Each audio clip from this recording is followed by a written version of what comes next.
number of people have been asking about using TMR with a child who's had spinal surgery, has rods in their back, and has been told that rotation and side bending are contraindicated. Can we use TMR with these children? And the answer is yes.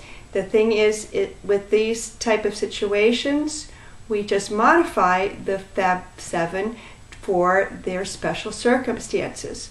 We would never be putting any stress on the rods. What we're doing is working within the range that has been imposed on the child by these orthopedic devices, and we are helping the child discover the motion that is available within that range that they may have lost because of their whole system tightening up in response to surgery.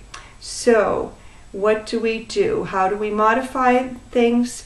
The difference is that the regular TMR for the children, we assist them to go into the motion. So we'll take the child and we will support them and give them a little bit of assistance so that they can go deeper into the easy side, thus acquiring more range going into the other side after doing the motion.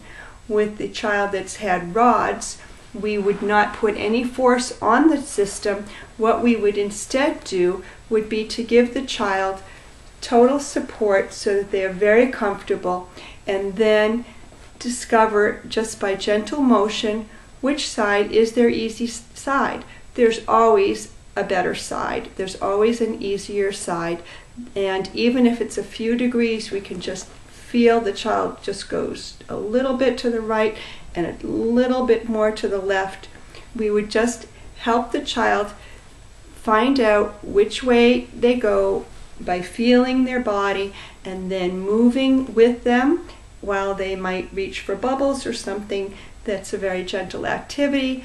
And we are not putting any more force on their system because they are doing it themselves. It's totally child-driven, and it's the same amount of effort that they would use to scratch their toe or rub their nose.